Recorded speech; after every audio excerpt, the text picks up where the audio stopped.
Gemini, Dark Dove Tarot here. This is your reconciliation read. It's about that time for a Rick read. So let's see what is going on for Gemini for reconciliation, April 2021. So Gemini, oof.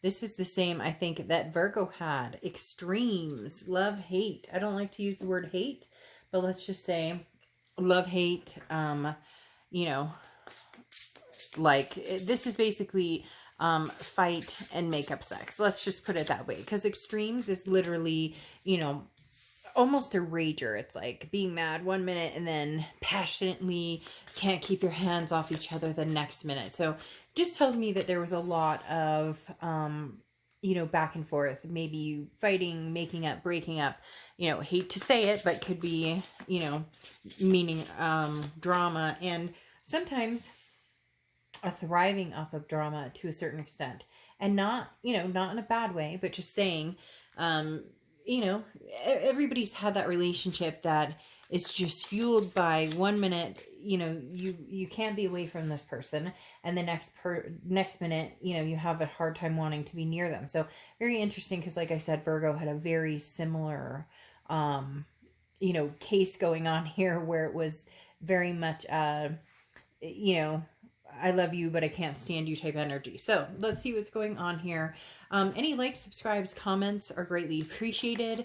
If you want a private read, the information is in the description below. I'm also doing an extended read, so you're welcome to check that out in the link below. So once this is over, I add 12 more cards to the read, as well as some more oracle cards to kind of finish the read off. And air out the energy between you and this person. So if this is not something that interests you, feel free to click off. But like I said, this is a reconciliation read, so it is talking about you and another energy. So again, if, you know, you can't stand this person from the past, it could be just a check-in to see what they're up to. But like I said, please don't get down in the comments and tell me how much you can't stand this person, because then it's probably not your read. All right, a few more cards. If you'd hit the subscribe button, that helps support the channel, as well as if you're not getting my notifications, which a lot of people have told me they're not, so thank you for that. YouTube is looking into that. They did say if you click, holy cow, your cards are falling out all over the place. If you click notifications off and then back on, then that could fix the issue. So for those of you who have been supporting my channel and keeping me apprised of what's going on, totally appreciate it. All right, Gemini, let's get into it and see what is going on for you guys. As I said, with your oracle card that I will hold up here momentarily and give you a better look at the steaminess of it. There is some sort of extremes between you and this person. You know, it's almost like going through hell and back. You know, it really is. It's about having traveled a journey with this person that is a sizable one, that has, it could be, you know, divorce, kids, you know, all of the above. And then for some reason it ended, or for some reason it didn't pan out. But that doesn't mean that this strong connection isn't there. And it also doesn't mean that, by golly, like, you guys can't stand each other. It's kind of like they used to say about, you know, and they say that about readers too. And they say about like people like Howard Stern or whatever, where, you know, the people who watch him the most are the people who can't stand him. And it's almost like that's a similar energy to you and this person. So let's get started here. As I said, oracle card is extremes, and this is the hot moon. So hot moon it is. There's definitely a sexual connection here, and again, like I said, there is an attraction. It's just how deep is the attraction, and is it something that could be reopened? Now, very interesting, you have in your head and your heart, oh, by the way, I do you on the side, them on the side can be completely reversed. So if you're like, this matches me totally and this doesn't, whichever works. It doesn't have to be exactly that, but I will be reading you on the side. Cross watchers welcome as well. So you have the wheel here in your head. You're kind of back and forth. So one minute you feel like this is divine timing, that it is your destiny to possibly have another go with this person, or have another, like the book is not closed, the chapter's not closed.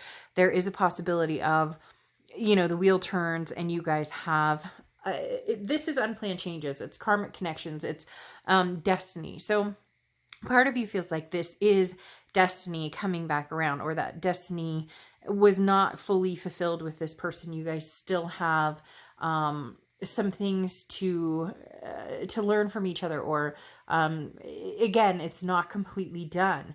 But what's interesting is, you know, it could turn into another hot night. Now in your heart, you have the Magician card. The Magician card is manifesting something. The Magician card is having the tools to get what you want, but not knowing exactly how to use them. So kind of, you know, if you want this person from the past back, you have the ability to have the conversation or communicate, or it's almost as if maybe they've come towards you and said, I miss you, or they've come towards you and said, you know, I want this partnership with you. And you've been like, I'm not sure what I want. I'm not sure if this is, so it's almost as if you could have what you want, Gemini, but you're choosing not to.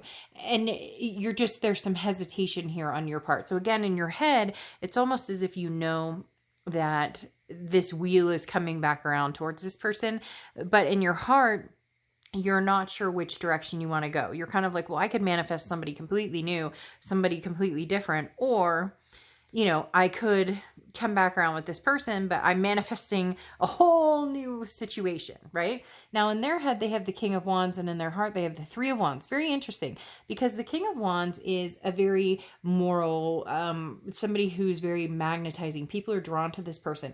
In this person's head, the person you're dealing with, they're kind of coming towards you saying, Gemini, you know, I'm hoping that what I have to offer and what I have to bring to the table is enticing, that you're going to find that that is something that you're interested in, that you're going to find that this is something that all of a sudden you see that they've stepped up their game, that they're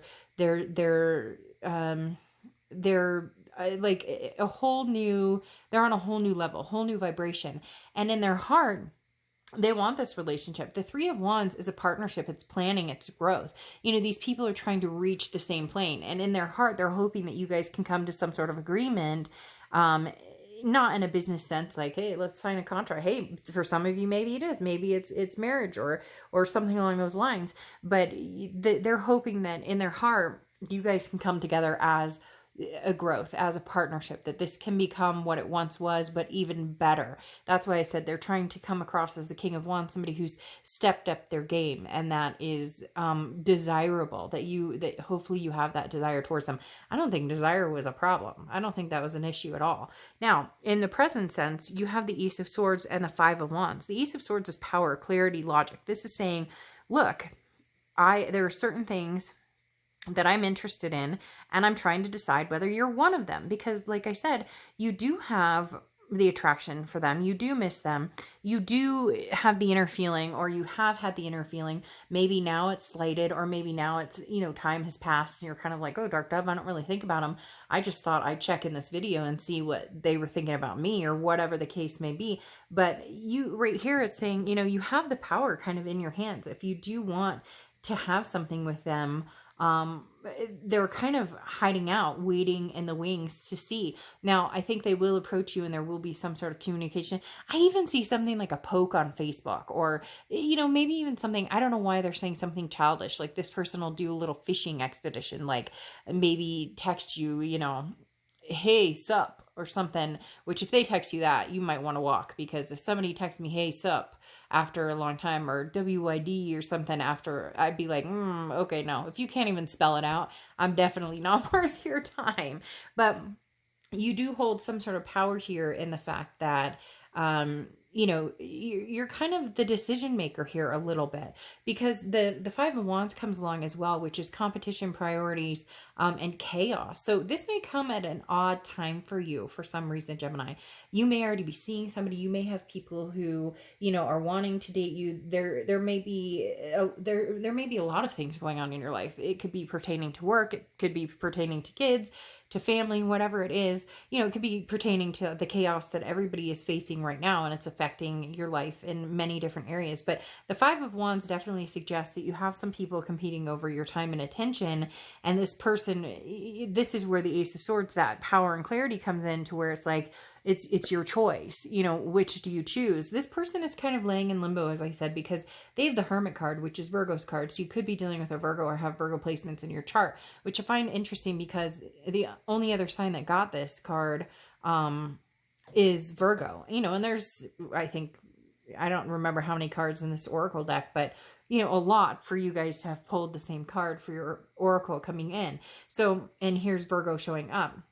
So again, there may be ties to Virgo, or you may have Virgo placements in your chart. But the thing about the Hermit card is this is somebody who kind of, you know, is rethinking their spirituality and coming back to themselves and regaining their spirituality. And the Hermit kind of retreats and goes into, you know, I always think of like a man or woman cave and being like, okay, I'm here snuggled on the couch, gonna watch some TV, you know, gonna go to bed, maybe reflect, maybe write in a journal, maybe they're meditate, whatever the case may be. It may just be being alone. They're not really pursuing other options.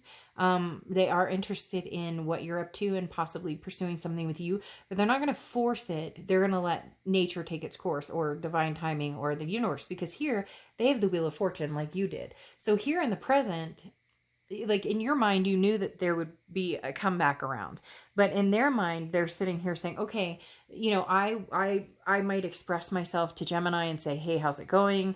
But you may come across as, I'm not really sure. I've got a lot going on here. You know, I mean, what are you here for? Like, for somebody out there, it may resonate with one person, but somebody out there is going, you know, what do you want? Like, what do you bring to the table? I don't really have time for this. What is it you have to say here? Or what do you want from me, basically? And they know that. So they're kind of, again, low key. They're laying low. They're not forcing anything, but they're not going anywhere either. So this is somebody who's kind of like waiting you out a little bit. Not that they're sitting with bated breath going, you know, is Gemini going to call me? When are they going to attack? But they're kind of like, all right, I'll let Gemini go through the motions and figure out what they want to do. Now, in the future down here, you have the Seven of Cups, which means choices, temptations, options. This is, like I said, with the Five of Wands. You have some sort of competition for your time, attention. You have other options, even if it's friend options, even if it's friend with benefit options, even if it's, you know, other obligations that you have going on. There's certain things that, you know, that are taking up your time, or taking up, or you prioritize over this other person. Because again, the Seven of Cups is, what do I want? Do I want love? Do I want money? Do I want to spend more time with my kids and you know, friends and family? And really, you're going to think about this, because the Queen of Pentacles is next. And this is somebody who's very wise, but somebody who has learned, you know, somebody who has, learn from their mistakes. Also a very maternal, paternal energy. So a very nurturing energy when it's reciprocated. So in essence, the Queen of Pentacles is like, if they want me, or they want to get to know me again, or if they want back in my life,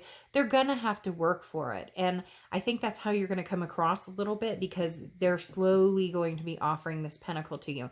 Now, again, like I said, the Queen of Pentacles is a very nurturing energy, very generous, but generous to somebody that she knows as being organic with her or him. I don't apply sex to the cards, but the Queen of Pentacles is somebody who's like, I'm wise to the bullshit, so I'm not going to play the games. I don't have time for, you know, the craziness. The Queen of Pentacles is somebody who's literally like, you know, she or he is very nurturing and is very like, they're improving their life and they're moving away. The Queen of Pentacles moves away from, you know, situations that aren't going anywhere, situations that are close-ended. And so this is where you're kind of deciding what your options are, and do you want to, you know, hop on this merry-go-round, this Wheel of Fortune again. Now, like I said, they're sitting here with the Knight of Pentacles and the Star. The Star is beautiful. It's hope, it's faith, it's believing, it's inspiration. They are inspired and believe that you are the one for them, and that this is going to happen, and that if they give you enough time, and if they wait this out, again, I don't see them looking for a bunch of people. You're, in fact, the one who has the options, or has other people here that could possibly come through. They're kind of just saying, look, you know, again, the universe, I'm throwing it up to the Wheel of Fortune. See how that's connecting up here to the Wheel of Fortune? I'm throwing it up there saying, you know, when it's time to turn back around, when it's divine timing and destiny, I'm asking that it comes back to Gemini, basically, is what this person's saying. And then with the Knight of Pentacles is a very the Knight of Pentacles is a very cautious energy. So the Knight of Pentacles is definitely an energy of, you know, I'm going to work towards it. Like I'll step up my game inch by inch. So again, they don't want to force anything. They're going to hold back a little bit. They're not going to be like in your face. But with the Knight of Pentacles, this is saying, I'm willing to put the work and effort into it, but they're going to proceed with caution because they don't know quite what's going to tip you, like what's going to be your breaking point to where you're like, I'm done, I'm over, I'm going to choose somebody else, versus, okay, I'll hear you out and hear what you have to say. So they're kind of walking on eggshells, but not because of you, but because they know like they have some stepping up to do. All right, Gemini, if you want to watch the extended read, it is in the link below. I'll see you later. Bye.